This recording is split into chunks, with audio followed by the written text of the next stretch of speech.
John, I'm a little surprised that the Yankees are in first place by 4 games. I first time since the Yes Network started that this year I said they wouldn't make the playoffs. I selected them not to. What has gone right? Is it simply A-Rod and Teixeira?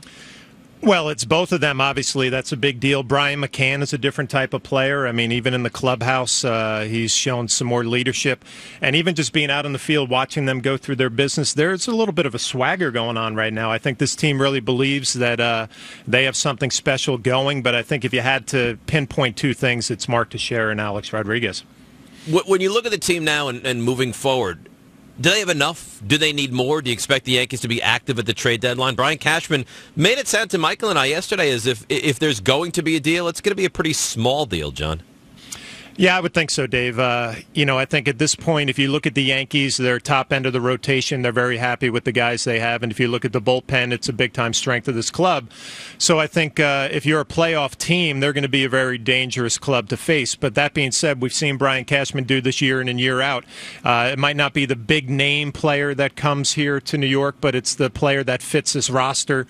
Second base is getting a lot of attention, obviously, with Stephen Drew and some of his struggles with the batting average. But, I don't think that the Yankees are in a position that they have to do anything, and obviously that's a position of strength. So I expect Brian to make a deal or 2, but I don't think it's going to be anything we're going to get real excited about. Brian was on with us yesterday, and he mentioned that it's a good thing with this team because they get along. Yep. They really like each other. And I want to check this with you. You grew up in clubhouses. On Sunday night, baseball players don't have a lot of off nights during the season. Sunday night, Carlos Beltran had his charity dinner. I'd say, I didn't count, 21 Yankees showed up. Yep. A-Rod, CeCe. I mean, big guys. Does that mean something? Yes. Yeah, it does. And, obviously the charity work that these guys do, the players are going to support that. But that's good to hear. And I just talked to Joe Girardi, and I said the word chemistry is being thrown around here a lot, and that's something that we usually don't hear in the Yankee universe because it's always been that businessman's personality in the clubhouse. Show up, do your job, enjoy your off time and win ball games. This team's different. They seem to be getting along. They seem to enjoy each other's company, and because of that, they're playing probably a little bit better than we thought. And also, I'm not saying that you can't win if you hate each other. I mean, the swinging A's in the 70s, they had fights all the time. But if you're an okay team, because I don't think this team is overwhelmingly talented, no. But if you have chemistry, that could push you a little bit further. Push you over the top. And I played on some teams, 96 Padres, probably the first team that comes to mind. We were not as talented as anybody else. We ended up winning the National League West on the last day. That team got along better than any other club I had ever been a part of.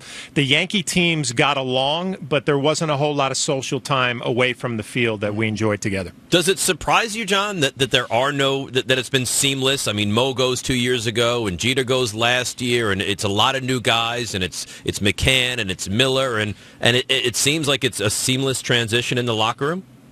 Yeah, I don't know if it's so much seamless, Dave. I think it's just this is what's happening now with Derek being gone.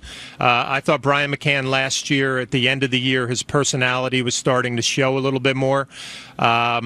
And whenever, Derek is in the room and he's the captain, you follow his lead. Now that he's gone, there are new opportunities, and Brian McCann really has stepped up. And everybody, I think, has stepped up. Mark Teixeira, Alex Rodriguez. Everybody loves playing with Alex. So they got a lot of good news going on in that clubhouse. I wonder if Alex has had a stress-free year as well. And I don't think it was anything that Derek did on purpose. But Derek Jeter being Derek Jeter was always a constant shadow that was hovering over the head of Alex Rodriguez. And now I think he's allowed to breathe a little bit because he doesn't have to be compared to one of the greatest players of all time. It's a really good point. And, I was also thinking a little bit, Alex Rodriguez, and I just mentioned everybody enjoys playing with him. Well, the guy's having an all-star type year, yep. So it makes it a lot easier. And I always related it back to David Wells, who one of the great Yankee pitchers of all time. But David could be a lot to handle in between starts. But when he went out there and he won, you gladly dealt with all the distractions. And I think Alex the same way this year. He's having a huge year, and everybody is happy for him, and because of that, they're getting along. Which one surprises you more? That we sit here and A-Rod has done what he's done, or that Teixeira has done what he's done? No, I think Mark, it was all health, and I think Alex is remarkable what he's done, Dave. I mean, to miss that much time, I did not see this coming. I don't think anybody saw this coming. If you would have told me in spring training that he was going to hit 200 with a couple of home runs, I'd say, okay, I can see it. And if you told me he hit 250 with 10, I could say, all right, that's fine. I didn't expect to see what he's doing. And, even just watching him out in batting practice, he's in a really good place. I mean, personality-wise, I had a good conversation with him. He's happy. He said the DH role has been a blessing because he doesn't have to worry about going out and fielding grounders. Feels healthy and obviously productive. Sunday's game was interesting to me. I thought it was a really good win for them. Beltran got a big hit to tie the game. Teixeira gets the go-ahead home run in the bottom of the eighth against Rodney. But I want to talk about CeCe.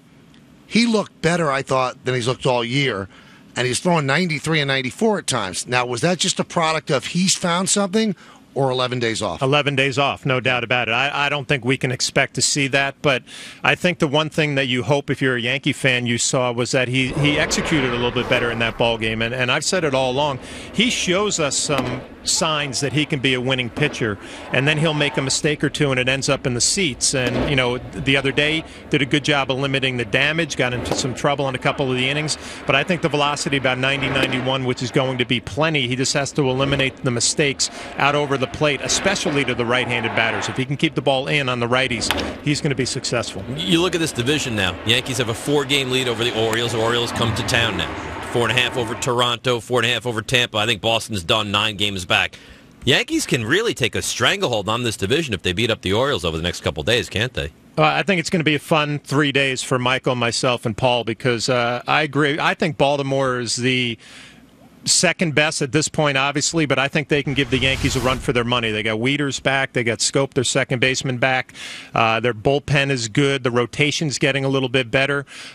This is a big series for them to come in here and try to make a statement. Toronto, to me, is still a mystery what they're going to do at the trade deadline. I've said all along, this is going to be a deadline for GMs in the American League East where you can really make a statement. If the Blue Jays go out and get a big-time pitcher, then all of a sudden things will look a little bit different. But I think the next 3 days are going to be fun because we're going to see if Baltimore has a little bit of fight left in them.